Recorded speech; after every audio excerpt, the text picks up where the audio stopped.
And I'm delighted that Joe Kent with the Grassroots Institute of Hawaii is online with us for a chat, and I'm glad we could find some time together. Joe, good morning. Yeah, good morning, Rick. Aloha to you and your viewers. Thank you very much. I mean, listeners. Well, we're actually on Olelo 53, so now the viewers count. Oh, that's right. You do have viewers now. Love that. Love that. 2001, the year the Grassroots Institute of Hawaii was founded. Can you walk us through a bit, Joe, background and definition, the mission of the Grassroots Institute of Hawaii? Yeah, it's been a long time we've been running. Our founder, Dick Rowland, used to say, the bigger the government gets, the smaller you get. And he started a whole institute around that called the Grassroots Institute, which has as its mission to educate about the principles of individual liberty, economic freedom, and limited accountable government. Basically, we're a government watchdog, and someone's got to watch what the government's doing, so we're proud to do that. We appreciate it greatly. How do we connect with you? So you can find us at grassrootsinstitute.org, and we've got an email list there with thousands of people who read our stuff every week. And you can also find us on Instagram at Grassroots Hawaii. Excellent. We're going to jump in, and again, this is just a talk story with Joe, but also the positions that Grassroots has taken on several issues. I want to start with, whenever I have a conversation about Maui, I do think of you because of your history, residency, career, occupation, that you are so intimately knowledgeable about, but also passionate about the Valley Isle. Could you please, through the frame of Grassroots, explain to us where exactly are we? Yeah, absolutely. So I was a teacher there on Maui. I was actually a music teacher, believe it or not. I taught kindergarten through fifth grade at King Kamehameha III Elementary School there in Lahaina. And that school, unfortunately, burned down, as you know, along with the rest of the town. And now people have been trying to rebuild. And it's been going, slowly and fast at the same time. People trying as fast as they can to make something happen. But the regulations in the way, making things very slow, of course. Now, Grassroots and others have actually tried to remove those regulations. We've been blowing the whistle and pointing out, here, snip this one, snip that one. And lawmakers have actually been responding, thankfully. And that has led to hundreds of permits being approved now. I think it's over 400 or 500 permits that have been approved to rebuild. And there's hundreds that are rebuilding right now. So if anyone who's been to Lahaina recently knows that there's a lot of construction going on. At the same time, if you look towards the ocean, not much construction going on over there, even though those homes, just like the school I mentioned, deserve to be rebuilt as well. And that's because those homes lie near the shoreline area, which has not been given an exemption to rebuild yet. And so they have to go through the decades-long process to, get approvals and so on. And so those people continue to wait. That's about 100 homes and businesses there. But, on the Mauka side, there's plenty of rebuilding happening. I talked to someone, her name is Ariel Ahi. She was the very first person to rebuild there in Lahaina. And she told me how, actually, it was very quick. She was surprised how quick it was for her because she used this private permitting office that had been set up. Hawaii has a law that forbids any private activity that is typically done by a government. But on Maui, they set up this unique private permitting office. You can call them on the weekend. You can call them after hours. They pick up the phone. And so a lot of people have been saying that that's really helped them. So a couple of things, and then we'll move to other issues. But one that stands out, has there ever been an accounting of all of the funds that were raised? And do we have any idea, source of revenue, etc.? Because those who have donated, I don't believe, have been adequately informed of the disposition of those funds. Secondly, the governor's emergency proclamations regarding Maui. How successful were they?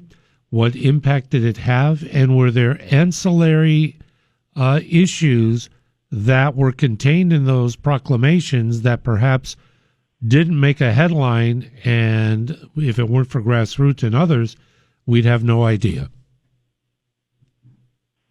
Yes. Well, let's start with the emergency proclamations. I mean, those proclamations have definitely helped. But the problem with the proclamations is that it allows for temporary rebuilding. But the proclamations, by their nature, are not permanent. And so that's why at the legislature this year, we had to pass this bill that would make permanent this exemption to rebuild on the Mauka side of Front Street, really.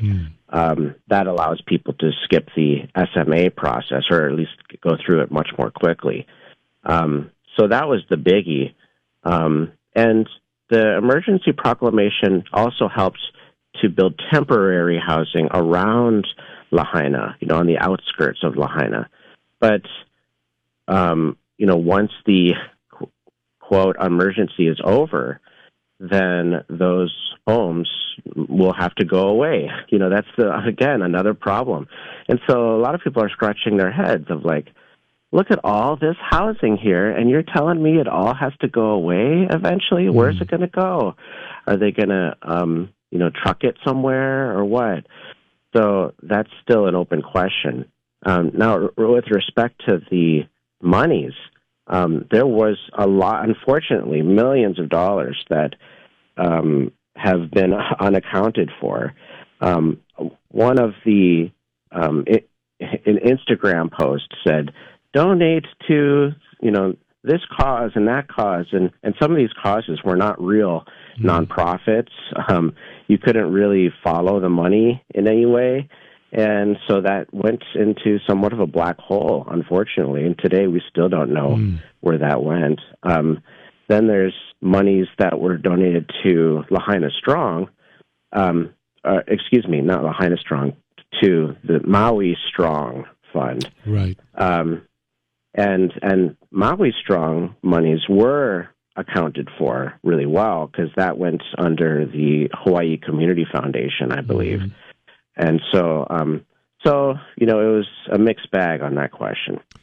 Thanks for the update and the replies, because it's still, for many, top of mind, even though there is so much going on. And our next time we get together at some point, we could spend our entire time talking about water, but we'll continue on. Cost of living, Joe, as we've talked about, Joe Kent, Grassroots Institute of Hawaii. Cost of living is oppressive. We all know that. However, the assessment of the Jones Act, you had a report on your homepage where Congressman Ed Case was immersed in conversations, discussions, positions. What is the reality of the Jones Act today on the impact of the cost of living here in Hawaii? Well, the Jones Act hits us hard by about $1 billion every year. That's how much insurance, goods in this grocery store, cars, all of that racks up to about $1 billion extra for our residents. And that's because the cost of shipping is increased with the Jones Act. Even Jones Act proponents acknowledge that these costs are increased. The problem in Washington is that they're actually trying to make the Jones Act worse right now. They've got all kinds of ideas to strengthen the Jones Act and make it so that any ship that's a foreign ship that would dock in a U.S. port, carrying goods, would have to have a huge fine. Could be $1 million fine, for example. And, what would that do to the cost of living in Hawaii? It would make it, untenable. And so we're just sitting here trying to battle making the Jones Act worse at the moment.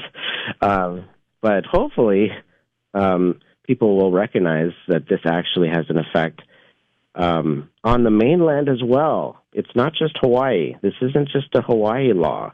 This is a federal law. It affects California and Texas and New York and Florida.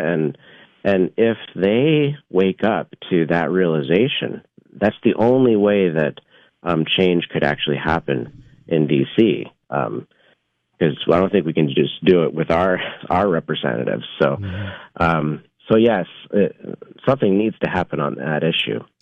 It is 7:50. This is the perspective that I can bring because 31 years ago, starting this program, one of the primary issues was the Jones Act. And it was when then candidate for Congress Orson Swindle made his first run in 1994. That was a centerpiece of the campaign. We're over 3 decades later, Joe. And this is the frustrating part. The identification, the study, the conclusion, and the acceptance. Despite all of that, it takes us forever and 3 days to garner resolution of issues that are so blatantly negative to us. That bespeaks of under the radar, behind the closed doors, on the railing of the 5th floor and beyond, that we are not being served adequately, especially on this issue, Joe. Well, yeah, and, do you remember way back in the day when Senator Daniel Inouye actually was for Jones Act reform? This was like a mainstream issue back in the day.